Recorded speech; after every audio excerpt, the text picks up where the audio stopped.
उम्मीद कर सकता हूँ।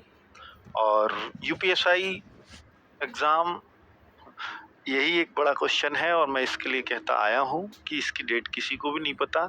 लेकर के 3 महीने से लेकर के पूरा 1.5 साल में कभी भी हो सकता है। ये एक टाइम स्पैम दे रहा हूँ, अगर आपको देखना है तो 2026 में पक्का हो जाएगा। 2025 में होने के चांसेस बहुत कम है। बस इतना आप समझ लीजिए। एग्जैक्ट डेट अभी कोई भी नहीं बता सकता, ना एग्जैक्ट कोई मंथ बता सकता है, ना ये कोई बता पाएगा कि इतनी जल्दी या 4 महीने या 2 महीने में या 5 महीने में एग्जाम हो जाएगा। तो आप अभी इसके लिए कहीं और बहुत ज्यादा खोज पड़बीन मत करें, बहुत ज्यादा जांच पड़ताल मत करें। तो अभी इसकी किसी भी तरह का कोई कंफर्मेशन एग्जाम के लिए नहीं है। अब बात है यूपीएसआई भर्ती के लिए प्रज्ञान बैच। आप लगातार पूछ रहे हैं कि सर ये प्रज्ञान बैच कब आ रहा है। प्रज्ञान बैच अब आपको जल्दी ही रिवील हो जाएगा, इसकी डेट भी। तो ये यूपीएसआई के लिए जो हमने टीम चुनी है, जिन लोगों को चुना है, उसको देख करके आप खुश हो जाओगे। और बस इतना ही कहूंगा कि प्रज्ञान बैच आपके लिए आपकी सफलता में बहुत बड़ा योगदान निभाने जा रहा है। ये वही टीचर्स होंगे जिन्होंने पिछली बार, अगर आप जो बच्चे सेलेक्ट हुए हैं, दरोगा लगे हुए हैं, अगर आप उनसे पूछोगे कि आपने कहाँ से किन से पढ़ाई की थी, कहाँ से छोड़ो किन टीचर से पढ़ाई की, क्योंकि ये बच्चे पढ़ते हैं तो टीचर्स एंड प्लेटफॉर्म दोनों को याद रखते हैं। तो आपको टीचर प्लेटफॉर्म तो ये है ही, टीचर्स भी आपको वही मिलेंगे। तो इसके लिए आपको बिल्कुल परेशान नहीं होना है, बहुत अच्छे अनुभव के साथ आपको ये तैयारी कराई जाने वाली है। ठीक है, तो निश्चिंत रहें आप आरडब्ल्यूए पर अगर हैं तो। प्रज्ञान बैच आपके लिए तैयार हो रहा है, जल्दी ही रिवील होगा। ठीक है, नेक्स्ट भर्ती बोर्ड। अब देखिए, मैं आज जो ये वीडियो बना रहा हूँ किसी बैच विशेष की जानकारी के लिए नहीं बना रहा हूँ, ये आपके संबंधित डाउट्स पे बना रहा हूँ, क्योंकि मैंने ज्यादातर वीडियो वो करता हूँ जो बच्चों की समस्याओं पर हों, तो आपकी समस्याएं खत्म हो सकें। बहुत सारे बच्चे बहुत उलझनों में चल रहे हैं और लगातार परेशान हो रहे हैं कि मेरे फॉर्म में ये गलती हो गई, या मेरे पास ये नहीं है, फॉर्म कैसे भरूंगा। तो इस वीडियो को खत्म होने के बाद जरूर अपने डाउट्स लिखें, मैं अधिकतर को सॉल्व कर जाऊंगा।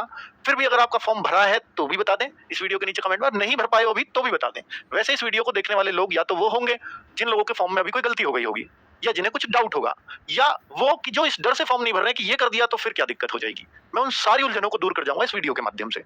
अगर आप देखें कि भर्ती बोर्ड के 3 पॉइंट्स पर क्लैरिटी आई, भर्ती बोर्ड ने साफ नोटिस देकर के बताया, लेकिन इससे बच्चे उलझते हुए नजर आ रहे हैं। मैं आपको सुलझाने की कोशिश करता हूँ और भर्ती बोर्ड की हेल्प करता हूँ इसमें, क्योंकि भर्ती बोर्ड को लगातार आप लोग कॉल कर रहे हैं, उन्होंने भी शायद कोई कंपनी हायर कर ली है और कंपनी के लोग फोन उठा रहे हैं, उनको भी बहुत सारी जानकारियां जो आप चाहते हो नहीं है। ये बात भर्ती बोर्ड तक जाए, क्योंकि कई बार तो वो लोग फोन तक काट दे रहे हैं बच्चों का, अगर बच्चा क्रॉस क्वेश्चन कर रहा है तो फोन काट दे रहे हैं। तो आप भी भर्ती बोर्ड से हाथ जोड़कर रिक्वेस्ट है कि आप इस बात का भी ध्यान रखिए, उनकी रिकॉर्डिंग सुनिए बीच बीच में कि वो लोग बच्चों के फोन काट रहे हैं क्वेरी कंप्लीट ना करके। ये बात शायद आपको नहीं पता होगी, आपको कंपनी की रिपोर्ट पेश कर रही होगी, मुझे नहीं पता आपने किस कंपनी को टेंडर दिया है, पर वो साफ लग रहा है किसी प्राइवेट कंपनी को आपने टेंडर दिया है उस कॉल को उठवाने का। तभी वो सबकी कॉल ले भी पा रहे हैं। पॉसिबल भी नहीं है कि पुलिस भर्ती बोर्ड अपना एक डिपार्टमेंट के लोग बिठा दे, सारे पुलिस वाले बिठा दे, संभव भी नहीं है। ठीक है, तो ट्रेंड करके लोग बिठा रखे हैं, लेकिन जब आप बच्चे जहां क्वेश्चनों में फंस रहे हैं, जो क्रॉस क्वेश्चनिंग कर रहे हैं, वो लोग फोन काट रहे हैं। फोन तो नहीं काटना चाहिए, अगर एक कस्टमर केयर बनाया है तो आपने फोन हमेशा बच्चे की साइड से ही कटे, है ना। और ये काट देगा बच्चा अगर इसकी क्वेरी पूरी हो जाएगी। तो अगर उसने फोन भी किया हो बड़ी इज्जत के साथ की, मैं भर्ती बोर्ड में कॉल कर रहा हूँ, उसको लगा मैं पुलिस वालों से, अपने डिपार्टमेंट जो मैं जिसका हिस्सा बनने जा रहा हूँ उन लोगों से बात कर रहा हूँ, पर ऐसा नहीं है कि वहां वो लोग बैठे हुए हों। तो उनसे प्लीज भर्ती बोर्ड से रिक्वेस्ट है कि आप उनका एक बार डेटा चेक करिए, आप उनकी रिकॉर्डिंग चेक करिए, वो बच्चों की क्वेरी सॉल्व नहीं कर पा रहे हैं और ये सब बच्चों की समस्या है। भर्ती बोर्ड पे आप कॉल कर सकते हैं। बहुत सारे बच्चों को तो सेटिस्फेक्शन मिल रहा है, मैं ये नहीं कह रहा किसी को भी सेटिस्फेक्शन नहीं मिल रहा, पर बहुतों को नहीं मिल रहा और फोन कट दे रहा है। ठीक है, मैं हमारे रोजगार विद अंकित में मैं बताता हूँ कि अगर आप लोग कॉल करते हैं तो हम ऐसे नहीं काटेंगे कॉल, आपका लगेगा नहीं। वो अलग बात है कि भाई हमने 20-25 लोगों को बिठा रखा है, ज्यादा कॉल्स आ रही हैं तो फिर हम नहीं रिसीव कर पा रहे होंगे, तो दूसरे का नहीं लगेगा, वेटिंग में दिखाता रहेगा। लेकिन ऐसा नहीं है कि आपकी क्वेरी खत्म होने से पहले हम कॉल काट दें, ये तो नहीं कर सकते। ठीक है, चलो। तो भर्ती बोर्ड की 3 पॉइंट्स पर क्लैरिटी है, मैं उनके बारे में बात कर रहा हूं कि 10वीं और 12वीं का अंक तालिका एवं प्रमाण पत्र संबंधित अभिलेख पृथक पृथक नहीं है। ये बहुत सारे बच्चों ने उनको ट्वीट किया या ईमेल किया या उनके फोन पर बताया। तो उनकी जो टीम जिसको प्राइवेट टेंडर दिया होगा उनसे पूछा होगा भर्ती बोर्ड ने कि बच्चों की क्वेरीज क्या क्या आ रही हैं वो हमें लिख के दीजिए। तो 3 क्वेरीज हर जगह उनको कॉमन मिली होंगी, जिस वजह से उनके लिए उन्होंने नोटिस निकाल दिया कि अब बच्चे परेशान नहीं होंगे। देखिए, ये तो बिल्कुल स्पष्ट रूप से उन्होंने बता दिया, एक बहुत अच्छी बात है कि 10वीं 12वीं आप जब फॉर्म भरते हैं तो वहां पर 2 ऑप्शन आ रहे हैं, एक मार्कशीट अपलोड का और एक प्रमाण पत्र यानी सर्टिफिकेट अपलोड का। अब बच्चा कहता है सर मेरे पास तो एक ही प्रमाण पत्र भी यही है और मार्कशीट भी यही है, मिला ही एक डॉक्यूमेंट है। बिल्कुल, यूपी बोर्ड ने ऐसा किया है। तो भाई फिर आप जो है ना, दोनों जगह उन्होंने बताया कि फिर 10वीं के प्रमाण अंक पत्र में भी और प्रमाण पत्र में भी दोनों जगह वही भर दीजिए, सेम टू सेम। लेकिन अगर आपके पास दोनों चीज अलग अलग है तो फिर आपको अलग अलग ही भरना होगा। तो पहले पॉइंट्स में तो ये क्लैरिटी दी है। ठीक है, तो ये तो सबको स्पष्ट है, मुझे लगता है कि इसमें किसी को कोई दिक्कत नहीं है, बहुत अच्छे से उन्होंने स्पष्ट किया है, यहाँ पर यही बातें लिखी हुई हैं। दूसरा पॉइंट मैं कह रहा हूँ कि यदि स्नातक उपाधि, स्नातक की जो डिग्री है, उपाधि कहते हैं डिग्री को, उपलब्ध नहीं है तो क्या करें। तो इन्होंने बताया कि स्नातक की अंक तालिका अपलोड करना अनिवार्य है। स्नातक की अंक तालिका तो पक्का ही पक्का अपलोड करनी है। इसमें भी आपके डाउट है कि सर मेरे पास ना ओरिजिनल मार्कशीट नहीं है, अभी मार्कशीट नहीं आई, तो मेरे पास इंटरनेट की मार्कशीट है, क्या मैं उससे फॉर्म भर सकता हूँ? नहीं, आपको अंक अपना जो मार्कशीट लेके आ जानी चाहिए कॉलेज से। अगर कॉलेज स्तर पर नहीं आई हो तो आप यूनिवर्सिटी से जाकर के ले आओ, और अगर वहां भी नहीं है, हो सकता है डिजी लॉकर में अवेलेबल हो गई हो, तो डिजी लॉकर से आप डाउनलोड कर सकते हो। कैसे करते हैं डिजी लॉकर से डाउनलोड, वो मैं बताता हूँ। डिजी लॉकर की यहाँ पे इन्होंने पूरा एफएक्यू बनाया हुआ, उसमें दिया है, वो पूरी तरह से वैलिड है, वो सबसे ज्यादा सेफ है। उससे कर देते हो तो वो फैच होती है सीधी उससे डिटेल्स, है ना। यदि स्नातक, अब ये अंक तालिका का तो क्लियर है, तो डिजी लॉकर या कॉलेज या यूनिवर्सिटी से ला करके अपलोड करो, ठीक है, क्लियर। नेक्स्ट, यदि स्नातक उपाधि उपलब्ध नहीं है, सर स्नातक की डिग्री मेरे पास अभी है नहीं, होती भी नहीं है, इतनी जल्दी नहीं आती है डिग्री, ये बात समझ सकते हैं हम, तो फिर क्या करें, एक प्रोविजनल डिग्री, वो कहता है कि प्रोविजनल डिग्री आप उसको अपलोड कर सकते हो। प्रोविजनल डिग्री भी कहां से लाएं, या तो आपके कॉलेज में आ गई होगी, या आप यूनिवर्सिटी की वेबसाइट पर जाकर के, इसका 50, 100, 150 अलग अलग यूनिवर्सिटी के अलग अलग चार्जेस हैं, वहां से जाकर के डाउनलोड कर सकते हो।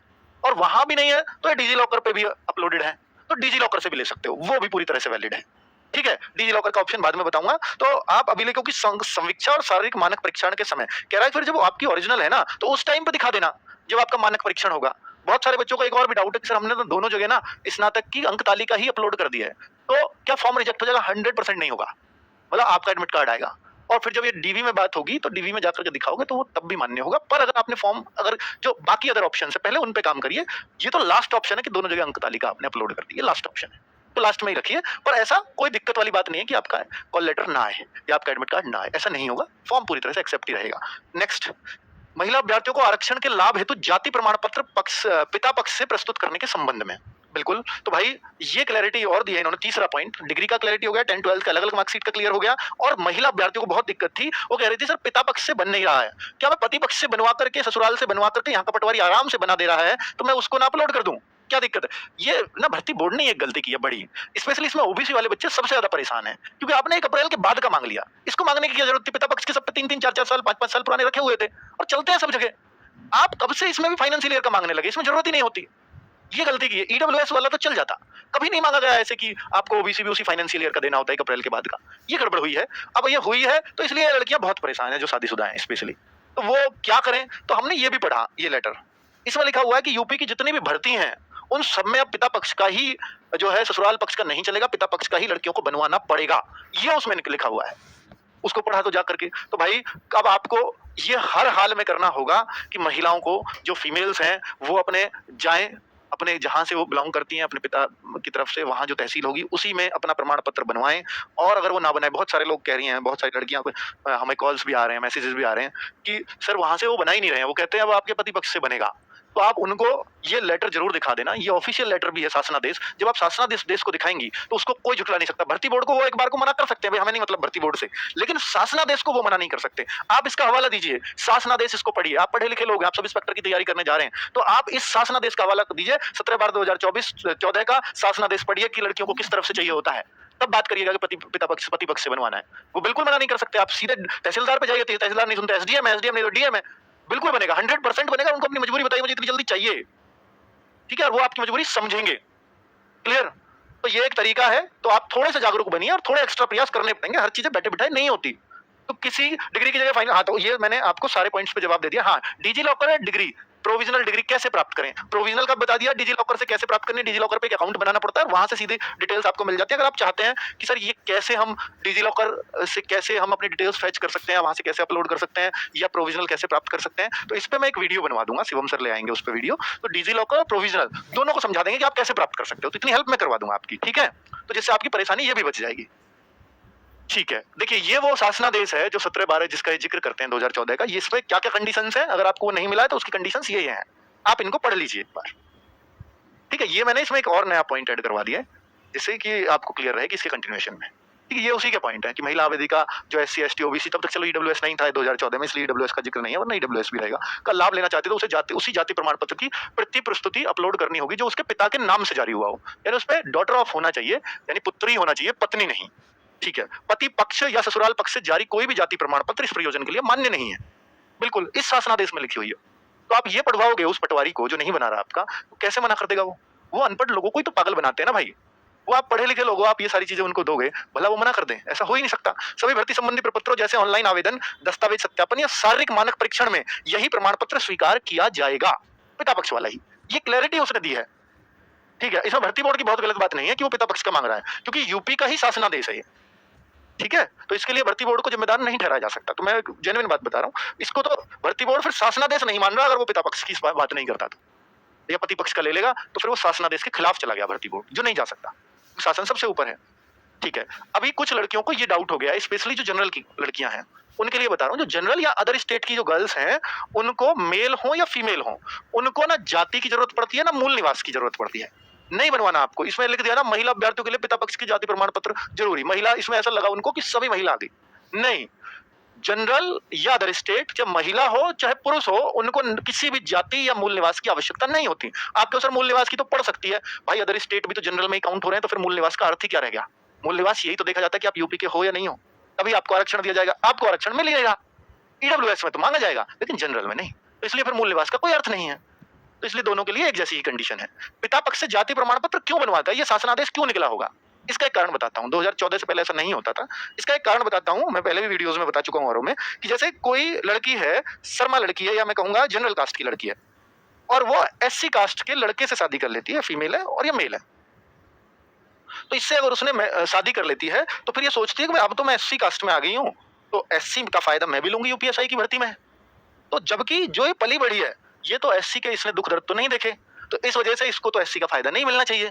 तो वो ऐसा नहीं है कि इससे शादी करने से तुरंत ही बन जाएगी एससी, और वो पति पक्ष से जारी हो गया तो हो सकता है वो एससी की तरफ से जारी हो फिर सर्टिफिकेट, तो इसमें दिक्कत हो सकती है। इसलिए कहते हैं कि लड़की का तो हमेशा जीवन पर्यंत उसके पिता पक्ष का ही चलेगा। हाँ, इनके जो बच्चे होंगे उनको एससी का फायदा मिलेगा, इस लड़की को नहीं। क्लियर? इस वजह से ये शायद बना होगा, है ना, ये रूल, क्योंकि उस समय समस्या आई थी, इस वजह से क्लैरिटी आई है। चलो आगे अब मैं कुछ एफएक्यू जिनका जवाब भर्ती बोर्ड ने खुद दिया है, तो मैं उनको बता देता हूं आपको। मार्कशीट में केएम लगा है, यूपी में अधिकतर जगह लगभग हर जिले में केएम लगवा देते थे प्रिंसिपल्स, जब 10th का फॉर्म भर रहे होते थे, है ना। और फिर कई जगह 12th में है ही नहीं केएम, फिर पता लगी ग्रेजुएशन में उन्होंने बिल्कुल 10th वाले डॉक्यूमेंट्स के आधार पर फॉर्म भरा, वहां भी केएम लग गया, 12th में है ही नहीं। ऐसी बहुत सारी लड़कियों के साथ है। अब मेरी बात ध्यान से सुनो, और आधार कार्ड में केएम नहीं है तो क्या करें? अब वो डिटेल्स जब आधार कार्ड से फेच कर रहे हैं, आधार कार्ड वेरीफाई कर रहा है, तो वहां पर फर्क आ जा रहा है, दोनों में नो मैच आ जाएगा। केएम वहां पे एक तो मार्कशीट वाला भरवाएगा अकॉर्डिंग टू मार्कशीट, आधार से वो खुद डिटेल ले रहा है, आधार पे वो है नहीं क्योंकि उसने खुद लिया, हमने भरी नहीं, और मार्कशीट पे हमसे वो भरवा रहा है, मार्कशीट वाली डिटेल भरी है 10th के साथ। अब दोनों में तो मैचिंग नहीं होगी, तो कोई समस्या नहीं है, आपको 10th की मार्कशीट के हिसाब से ही चलना है। अगर आधार कार्ड में केएम नहीं लगा है तो क्या कोई दिक्कत होगी? बिल्कुल भी दिक्कत नहीं होगी, एकदम 0%, कोई भी दिक्कत नहीं है, परेशानी ही मत होइए। ठीक है, आपका 10th का डॉक्यूमेंट्स ही वैलिड है पूरी तरह से। इसका क्या प्रूफ है, दिक्कत नहीं होगी, मैं आपको दिखा देता हूं इसका प्रूफ भी, क्योंकि मैं पूरी तैयारी के साथ आया हूं।